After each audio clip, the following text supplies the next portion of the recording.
Hello and welcome to Yoga in Missoula. My name's Susan and I'm just one of the many people that is bringing this show to you about hatha yoga and the resources in our community where we can take hatha yoga classes.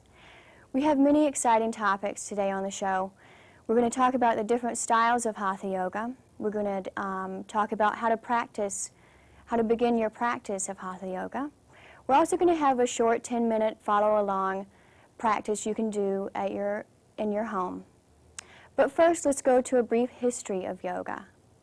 Let's go to the word yoga itself. It translates from Sanskrit as union, the attainment of unity.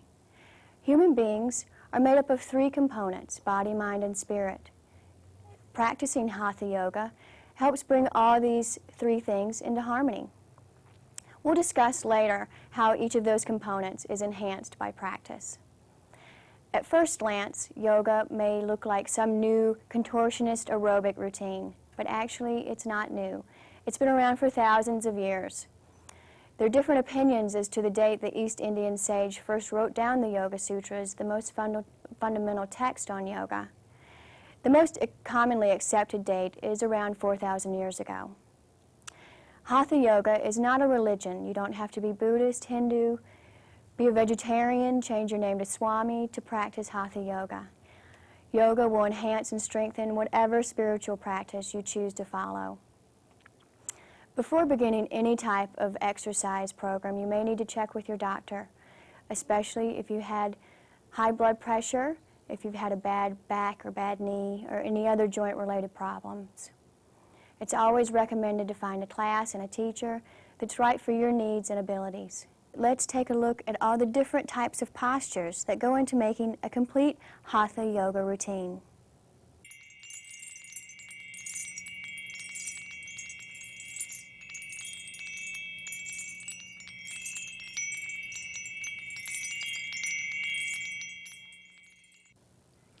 Hi, I'm Celeste and this is Vicki. We're going to show you some postures, a wide variety of them, standing postures, balancing postures, inverted poses, some seated poses with back bends and a spine twist, and we'll end with a relaxation pose. So just sit back and enjoy. This isn't for you to be doing the postures, but just to be watching. Vicki's beginning the standing postures standing in the mountain pose, which we did before, and awkward pose is what she's going to go into from the mountain. She's standing with her feet hip joint width apart, parallel. Her arms are parallel to her shoulder joints. All the joints of her left side and all the joints of her right side are in line, parallel with each other. That's three parts to the awkward pose. Now she's coming up on the balls of her feet and toes and sitting down as though she's finding a chair behind her to rest on. She's breathing, focusing on a point in front of her. Now she's going into the third part, bringing her knees together, squeezing them together so they're supporting each other as she comes down to sit in the third part of awkward pose, with the spine perpendicular to the floor and the tops of the thighs parallel with the floor. Now she's going to demonstrate two balancing postures which help develop balance. She's going to stand on one leg for both of these postures. This is called standing head to knee pose. She holds her right foot in her hands, her woven fingers together, and she's pushing out through her heel as she pulls back with the strength of her arms. Now a beginner doesn't usually do the posture this fully. This is an archetype of the posture. But the final posture, she'll have her forehead to her knee with a rounded spine, curving her spine in, her chin into her chest. And most of us, when we're beginning, our knee is bent, and we're just lucky to hold it up off the floor. So don't despair. You'll be going into the head to knee before you know it. Now she's going to follow that with a back bending spine, a back bending posture where her spine curves backward. It's called standing bow pulling pose. We always balance the movement of the spine forward and backward, not focusing just on forward postures or just on backward postures, whatever is your favorite. You want to balance those. So standing bow pulling pose is a wonderful feeling when you connect your hand with the foot and you reach out through the other hand Now she's going to do the other side of the standing bow pulling pose, bringing her right leg up behind. The hand attached to her foot helps move the right shoulder. Her left hand is reaching out in front. She's going to go over again on that one. Standing bow pulling pose with the right leg coming up behind.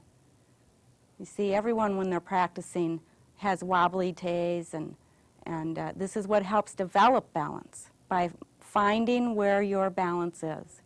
The only way you find that is by letting yourself fall over or wobble and get a little laugh out of that. So then we're going to do some inverted poses as well. When you're standing, and using these standing postures help stretch out and get your body ready for the more vigorous work in yoga, which is on the floor. This is called standing separate leg stretching pose, with the legs about 2 or 3 feet apart and the feet parallel. She's bringing her pelvis over. Now you're going to think, oh, I'll never be able to do that. But there are many phases or stages of going into a posture. And all a beginner needs to do is start and begin to imagine the pose in their own mind. And eventually you'll find that you're getting a sense within yourself of the archetype of the posture.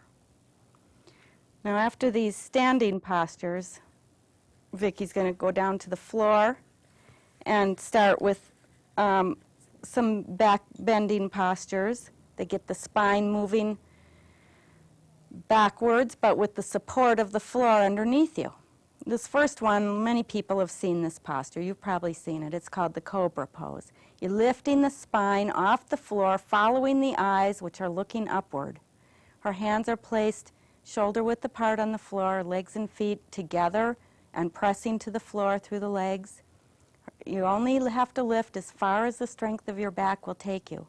And gradually, day by day, as you do the yoga, you'll be able to go higher, when some days, even after you've gone very far in the cobra pose, you might do a day when you barely lift off the floor again. So these things change. Now she's going to show us the camel pose. This is one where you spread the knees hip joint width apart and the feet, so there's a nice space underneath you. You're supporting the lower back with your hands, and she's going to let her head reach back, focus her eyes behind her, keep them open, and go back 5 or 6 inches, reaching down to one heel and then the other, so that she can pull from the heels and let her spine arch behind her. She's breathing, emphasizing exhalations.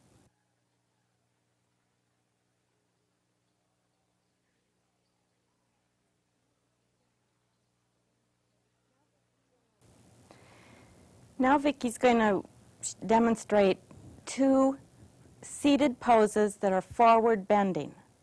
The first one, the head to knee pose on the floor, she reaches up, turns her torso, and comes down over the right leg, reaching behind the ball of the foot and the toes. And this is called head to knee pose. When it's a head to knee pose, it always involves a curved spine to pull the forehead to the knee. The chin comes into the chest and gives a nice pressure in the throat, and the ribs giving way to curve the spine to bring the head to the knee. She's reaching up. She's going to shift legs, so her left leg comes out to the side, her right foot on her left thigh, reaches, turns her torso. It's a little bit of rotation of the spine there. And she's reaching behind the left foot, pulling the heel actually off the floor. Again, now, don't despair and think you'll never be able to do this. Sometimes it can take several months for a person, but see, she's pulled her knee back in so it's bent, and gradually a person begins to work with this and get their leg to completely open.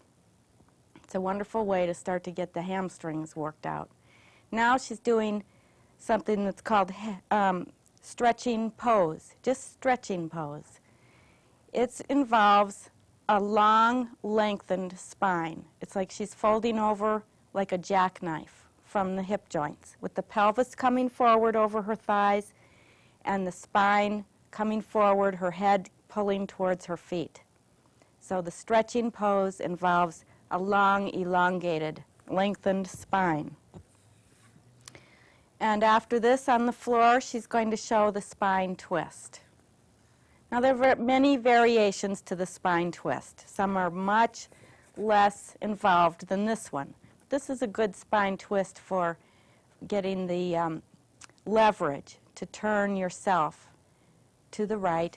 The spine is grounded on the floor at the base of the pelvis with the sits bones. She's lifting up through the vertebrae of her spine and gradually rotating the vertebrae to the right as her head turns to the right. Now she's shifting sides. You always balance. If you go to the right side, you go to the left. And she's turning to the left, following her eyes as they look up and to the left. And like I said, there are many variations on the spine twist. But after a person begins doing the spine twist, they'll find themselves automatically, when they're driving their car, they'll suddenly discover, oh, I turned differently. I used my whole spine from the pelvis to my head to turn. Now, the last type of posture that we're going to show looks very simple. It's called Savasana. It's relaxing on the floor. You let the floor support you. You're lying still, the spine fully supported by the floor, the feet just gently opening, the hands relaxed. You keep your eyes open, it helps you stay awake. And it's a nice time to just pay attention to your breathing. Notice the breath as it's moving in and out of your body. Keep it connected and follow the breath. It keeps you present in the room. The Savasana looks really easy, but it takes a lot of concentration. It's one of the hardest things for us to do, to just lie still, paying attention to the breath and allowing the floor to support us with nothing else to do but just be there.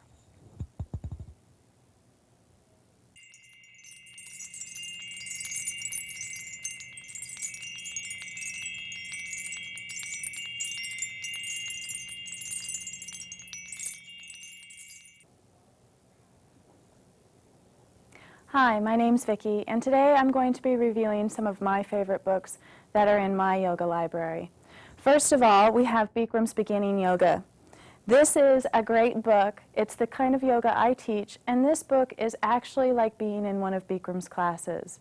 He goes through each of the 26 postures, and you get his commentary as well as other students' commentary on each pose. So in the book, they reflect the ideal posture, and they also have a section called Reality, which is probably how you're going to feel when you first start practicing this series. Next is this book called Autobiography of a Yogi. Yogananda was the man who founded the Self-Realization Fellowship, and he was also Bikram's guru's brother. It's a wonderful story about a man on his spiritual path and how he came to the States to teach yoga. This book was given to me by a friend called Hatha Yoga, The Hidden Language.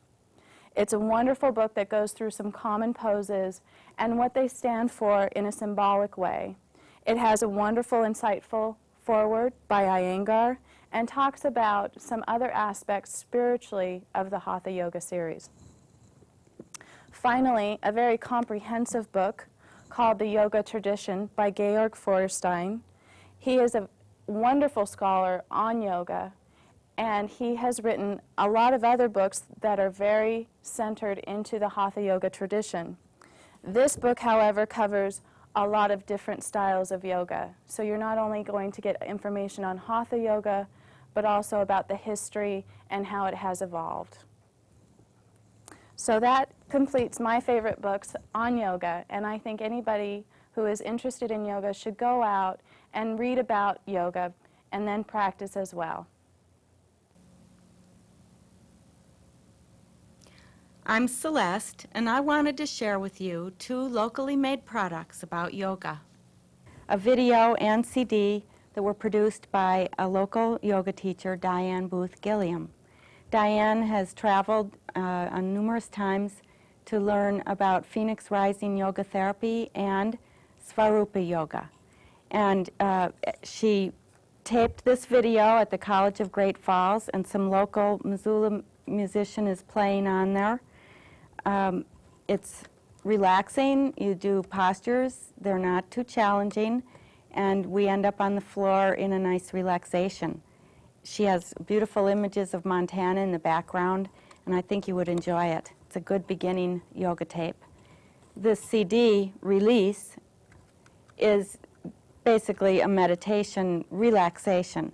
It's not doing yoga postures. You lie down and get comfortable and listen to her beautiful musical voice as she guides you through a wonderful relaxation.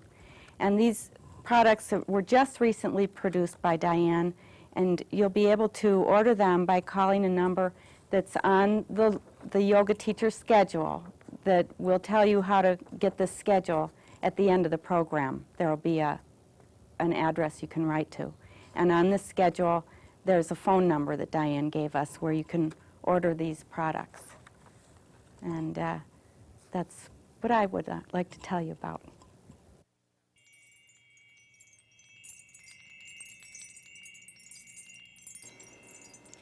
In this portion of the show, we've set aside 10 minutes for an easy follow-along hatha yoga practice you can do at home. If you'd like to join us, go ahead and take your shoes off. Find a comfortable place on the floor where you can see the television without straining your neck. There are going to be certain times when you're in the posture and you can't really see Andrea demonstrating, but just listen to my voice and listen to your body, and that'll be good. So, let us begin.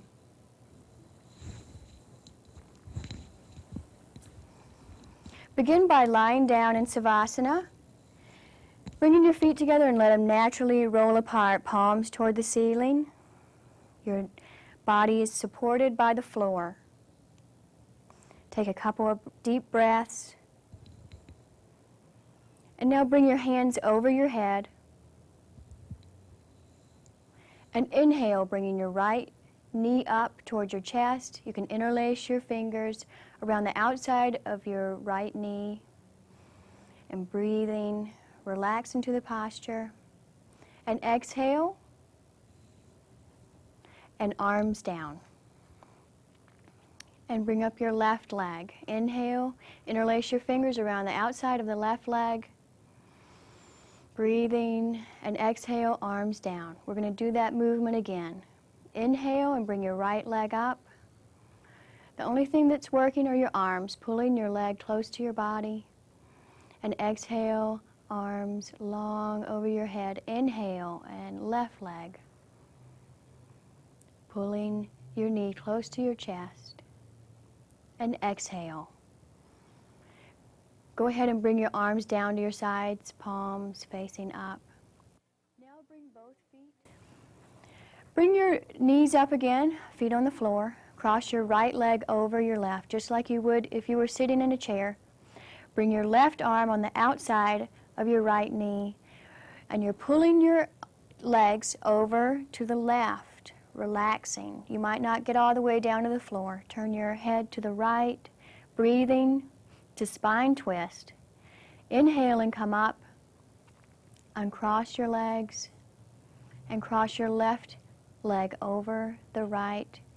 Your right arm on the outside of the left knee, pulling and twisting. Relax into the posture. Inhale and come up. Uncross your legs and straighten them out again to rest in Savasana.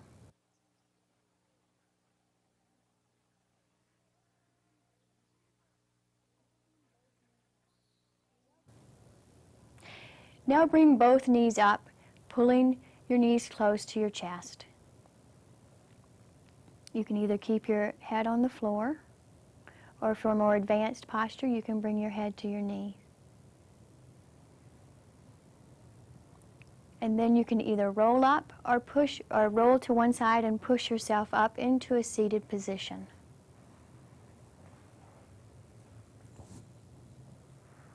Sit in Sukhanasana, the easy pose. You don't want your feet touching, you kind of want them out. Now we're going to have a forward bend, and you can get your hands right in front of you and let your head go down Or for a more advanced pose, you can bring your arms crossing and your head down to the mat. Opening the hips again, inhale and roll up slowly. And cross your legs the other way. Remember to have them out a little bit. Bring your hands in front. And then if you want, you can roll your head down to the floor. And then come up slowly. And now relax. On our next show, we'll talk about and demonstrate different types of hatha yoga postures that go into building a complete yoga routine, as well as sharing some book and video resources and reviews with you. Thanks for watching, and we'll see you next time.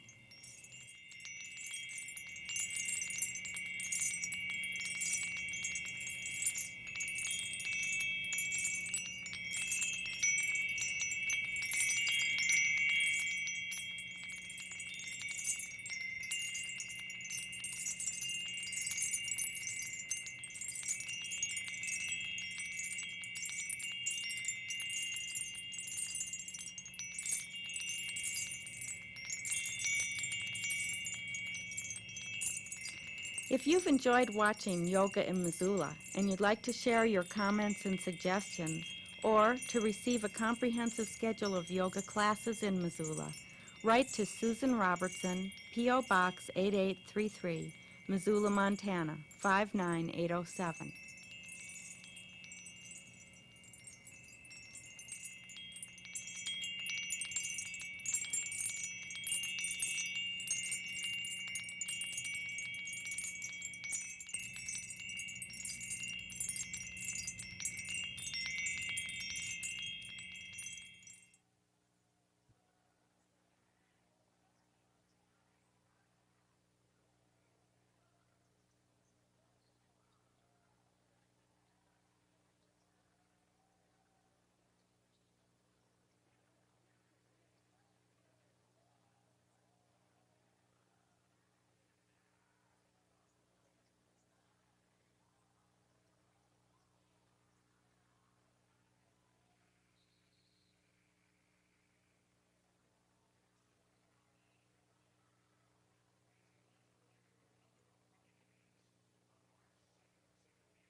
got all of that 12-foot cable.